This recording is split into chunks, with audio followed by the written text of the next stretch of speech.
Hello SPL fans, my name is Shroomraver and once again I am here to bring you some heat of the week for the SPL D-League. Yes indeed, it is cold and rainy outside in the south of England, but it is about to heat up a little bit as we look over some of the stranger or more out there sets that were brought this week of the SPL. Now, if you want to catch up on the games themselves, then you can head over to Eli's channel, one of our other analysts, down in the description below with everyone else taking part in this season, and you can there check out the SPL Centre to get the lowdown on everything that happened.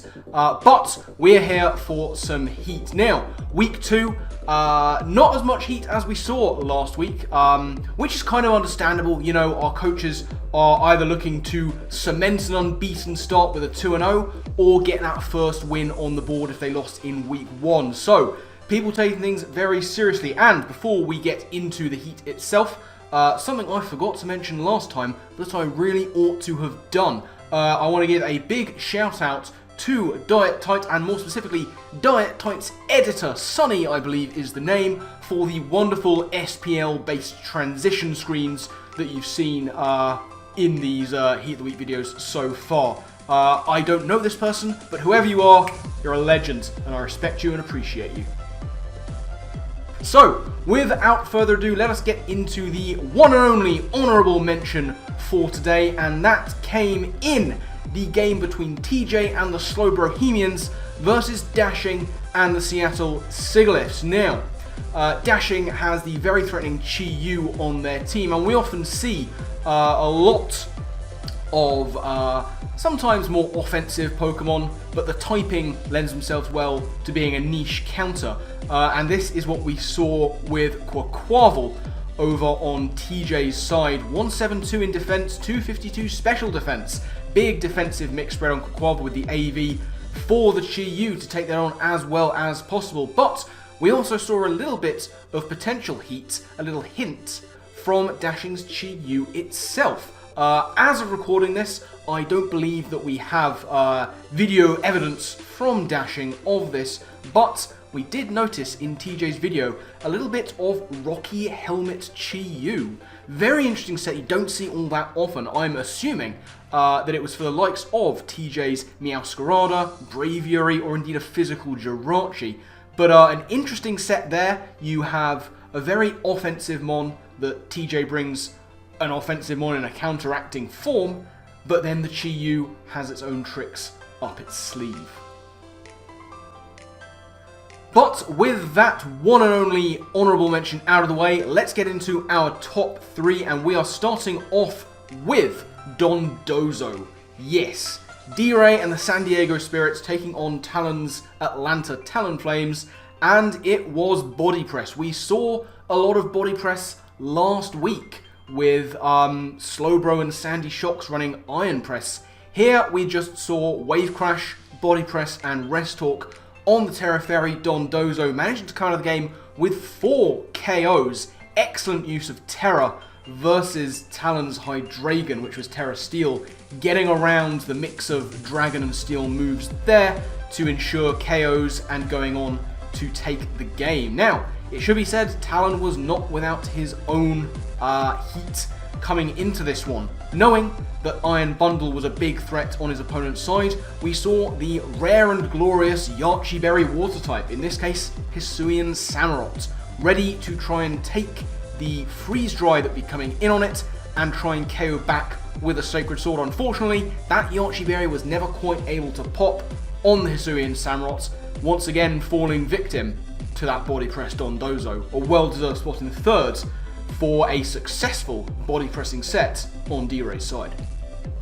Moving on to our second placed coach, and that is going to be Standard of the Kansas City Curum, taking on Kirby's Toronto Rapscores, and we saw a couple of those mythical base 100 Mons with some really nice ideas. And once again, some of these Pokemon that are in this list are going to be here based on the idea and not necessarily how well it worked. Now, We saw Body Press Dondozo in third. It worked a lot, but it's much more of a common sort of set than, for example, Misty Explosion Mew. Very interesting set here, looking to try and catch potentially a Darkrai coming in on the switch to a Psychic type move, get the rocks up, get the Misty Explosion off, cause a ton of damage, and get Mew out of there for some initiative into an offensive threat. But this was not all that Standard was trying to prepare for, because we also saw on his side of the field a Chalan Berry Shaman. Another niche berry item usage in this list.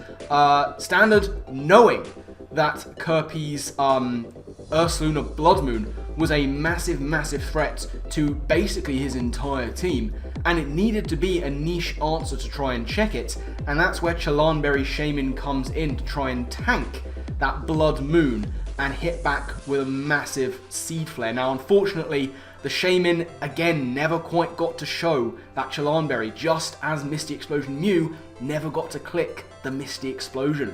Mew was used to try and get some psychic damage into that Ursaluna Blood Moon, whereas the Shaman was used to try and take on the ever-dangerous Terra Fairy Slowbro, which is really coming into its own towards the end of this meta. So, unfortunately, Standard unable to use either of those nice sets, but it's always fun to see them brought to games, especially this early in the season. But with that, we move on to our winner. And today, it's not just one Mon, it's an entire game.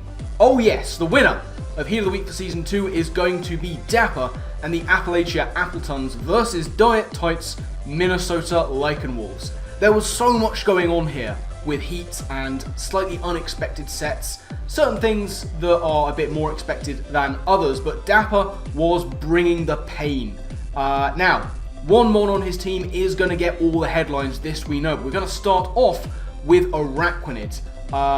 Coming in as a lead, you often expect to see it with the webs, of course, but a banded set is very nice too. What you see slightly less often is the rare choice Specs Araquanid, especially with Miracoat. Very interesting tech going on there, but Specs Araquanid was used very early to just break through Diet Tight's bulky water core of Blastoise and Basculegion, getting around 40 to 50% on both of them to make way for the big headline stealer, that being Power Herb, Terra Flying, Sky Attack Hawlucha.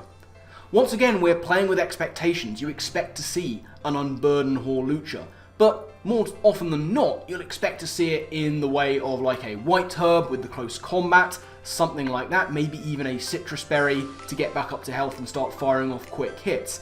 Here, we just wanted raw power clearly on that Hawlucha.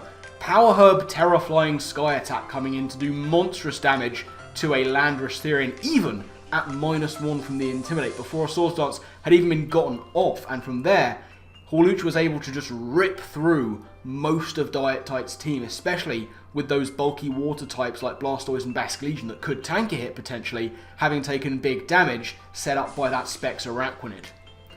And to finish things off, we have the final little one I want to mention, which is of course the weakness policy Ting-Lu. Now, Ting-Lu is being used as a weakness policy user more and more these days, but what you don't always see is Facade on there. That's what we like to see, knowing that Pheasantipiti's Toxic Chain on Diet Tight's side could be a problem. Dapper was prepared for it, you know. We see weakness policy Ting-Lu a fair bit, but having Facade on there to make sure that it could take full advantage of that Toxic Chain was a really nice bring. Did it work? Not as much as the other ones, it has to be said. That weakness policy was procced on the very last turn of the game, and I don't believe there was a poison happening. If not, there was certainly no Facade happening to make up for it, but Ting-Lu still came out of it with a KO.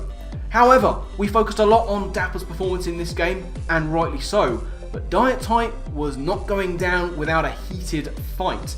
Once again, knowing the power of Hawlucha with that Unburden and Swords Dance, we saw something very interesting from Dai with a Landorus-Therian coming in, not just for the Intimidate, but with Scary Face. A move you do not see very often at all, but Scary Face able to negate the Unburden boost gained by Hawlucha, and whilst it was in a valiant losing effort for Jay, it did allow him a way back into the game, lowering that speed on the Hawlucha, so that not only could his Greninja outspeed for some big gunk shot damage, but also try and get himself back into it with an outspeeding Trailblaze Ogerpon Half-Flame.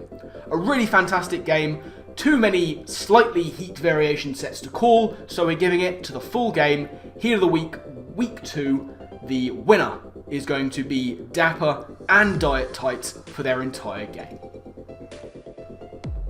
And that is going to just about wrap things up from me here. So thank you all so much for watching. Do hope that you enjoyed. Remember to check out all the links to our coaches down in the description below, along with our head honchos and of course the rest of our wonderful analyst team. I mentioned Eli. He has already put up his summary, his SPL center for week 2 in the past couple of days. But keep an eye out on Val's channel for any transfer news and a look ahead of this weekend's week 3 matches. What do you think of the list of this week's heats?